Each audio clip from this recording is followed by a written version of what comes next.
The Broncos 7K is back for its 13th year this weekend. Walkers and runners who bleed orange and blue are going to be making their way from Empower Field to Sloan's Lake and then back to the stadium again. And one of this weekend's racers says that doing the 7K last year actually changed her life. She calls herself the walking miracle because of it. Amanda Ferrin is joining us this morning. Amanda, good morning. Thank you. Thank you for being here. I'm so glad to be here. I love that jacket. That's the first thing I noticed Thank about you. you. Something caught my attention, but honestly, hearing your story catches my attention even more.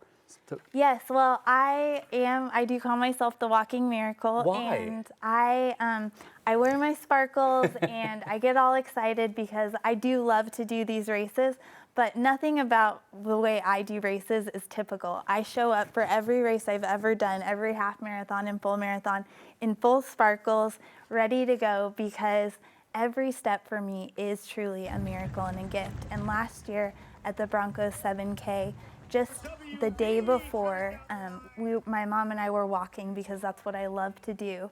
And we were walking around Wash Park talking about how as I fight a terminal illness called scleroderma, I had just had a surgery in my mouth and lost most of my teeth and part of my jaw. And the infection is still moving throughout my body. And so I'm looking at losing potentially my foot and my hearing. And I was just at this place of, I didn't want to fight anymore and I was ready to give up. And we had heard about the Broncos 7K, and I am not anywhere near a racer. I don't run these races, but I love the Broncos and I do bleed blue and orange. And so I wanted to cross the finish line and make that kind of like this bucket list moment. And as I did, and I got this Broncos finisher medal, this medal changed my life. And it gave me, the last year, it didn't change my pain or my prognosis, but it's given me a purpose. Let me ask you real fast, for people who don't know what scleroderma is, Yes. What is that? Basically, it is an autoimmune disease. I liken it often to multiple sclerosis because most people have heard more of that. And so whereas MS hardens your neurons and things like that, sclero is a hardening and derma is your skin. But I have a very rare form of it.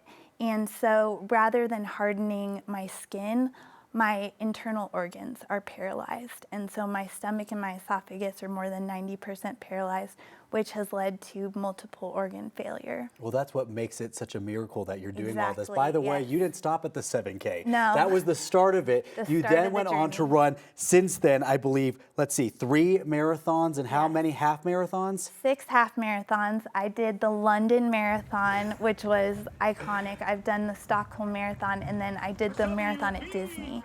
And in about a month, I'm going to do the Berlin Marathon. And the month after that, the Chicago Marathon. I'm on a mission to do 6 Abbott World Major Marathons before the end of the year. And what is that for anybody who's never heard of it? Yeah, so it's basically like the Olympics in my mind of running in marathons. And even though I don't run, you get a time limit. Yeah. And so if you have 6 hours, trust me, I'm right at that 6-hour mark. But I call it, some people call it race pace. Yeah. I have my party pace. I love it. I dance and I leave the course and go dance with people, and I hand out stickers that say, it's a miracle. Okay, I will do the half marathon with you. We joke a lot on the show that I'm never doing another one again after Corey signed me up for that. I'm going to do it your way because that sounds a lot more fun. Oh, it is. Are you going to do the 7K again this weekend? I am, absolutely. I have a team coming together to be Amanda's Miracle team, and I'm sure you could even edge your way into that one. I may have to. That one's only 4 miles. I may just have to. Yeah. Well, Amanda, thank you so much for bringing some of the sparkle to our show this morning. Absolutely, It's been so fun to hear your story, so thank you very much. And if you would like to join Amanda, the Broncos Fit 7K is actually still accepting runners and walkers. If you want to try it out for yourself, the race is going to get started at 8 a.m. on Sunday. Katie, please tell